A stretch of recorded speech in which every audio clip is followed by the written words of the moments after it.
Today, the policy we will be discussing is the Americans with Disabilities Act, or ADA, of 1990. The ADA is an act that radically changed many aspects of living for individuals with disabilities. The Americans with Disabilities Act is an important policy in the United States that presents people with disabilities rights that they did not have prior. However, because of its shortcomings in various aspects, there needs to be improvements in order to fully serve this community. Let's first discuss some background information to understand this law better. Prior to this policy, there were very few laws protecting the rights of those with disabilities. People with disabilities could be completely discriminated against with no consequences. For example, people could be turned away from a job opportunity or even fired from a workplace with the sole reason being their disability. This was fought for a long time, and the people who supported this act went through many stages of hope and disappointment before the act was finally passed and signed by President Bush in 1990. When this act passed, it gave people with disabilities rights that they did not previously have. According to Pate in the Ability magazine, this act guaranteed civil rights for many people with disabilities in various different aspects of their lives, including employment, transportation, and government services, just to name a few. Overall, this is a powerful policy that has given rights to so many people who did not previously have them. However, there are still many aspects that need to be improved to continue the effectiveness of this policy in 2025. Two of the very important rights that this act guaranteed to people with disabilities are equal access to public spaces and employment. After this law passed, public spaces are legally required to have ways for those with disabilities to access them, according to Titles 2 and 3. Yet, according to Whaley in the journal Americans with Disabilities Act and Equal Access to Public Spaces, there are still many public spaces that need improvements in order to accommodate and actually make these places accessible for them. Just one example that you will easily notice if you look around is staircases without a nearby ramp or elevator.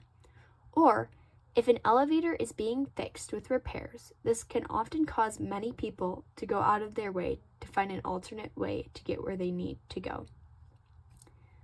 In regards to the piece of the policy that allows for equal access to employment, which is Title I, it is a very similar situation.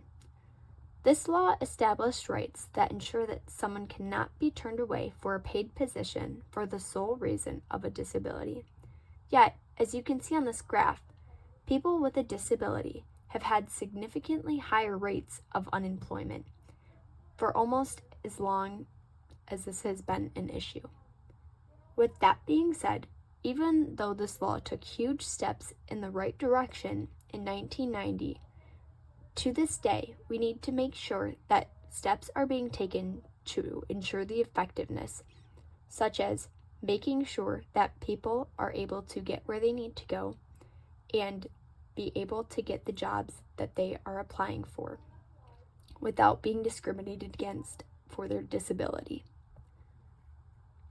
When the ADA was passed, this brought about a whole new ethical implication, and it was finally that all people are equal and entitled to equal rights regardless of ability. The ADA took a large step in the right direction when it came to ethical implications of those with disabilities. As previously mentioned, many rights were not guaranteed to people with disabilities before the passing of this law. This, for one, has a large ethical implication on what society was like and the reason for needing this law in the first place. If the people in society treated everyone equally, regardless of race, gender, ability, social status, etc., this law would have not needed to be enacted. However, it did. Society was far away from treating people the way that they should be treated. This is why the time for enacting this law was so important.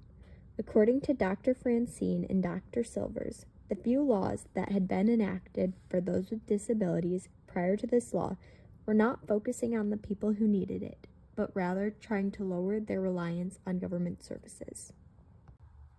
According to Francine and Silvers in the journal Perspectives on the Meaning of Disability, the 1990 Americans with Disabilities Act expands civil rights in recognition of the intrinsic value of people with disabilities and as an expression of personal respect, not just in recognition of the instrumental value of reducing public expenditures.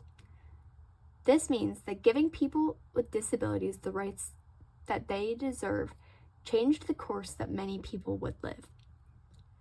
Wahlberger of the Forbes magazine talks about the rights of those with disabilities when it comes to online websites or resources, and how they are not often easy to access, such as for someone with a learning disability. There are not many clarifications on what the ADA means for online spaces, but Wahlberger argues that organizations should not make their websites accessible only because it is the law, but because it is ethical. And that is a good example of what the ADA represents. Despite being flawed in some ways and there being room for improvement, the ADA was truly successful in generating a positive ethical implication for those with disabilities. Overall, the ADA truly left a significant impact on the rights of those with disabilities. Sure, it has its shortcomings, as most policies do. Regardless of whether or not every part of this act is perfectly enacted, it radically changed the ideals of the country and gave physical support to the intrinsic rights of those with disabilities.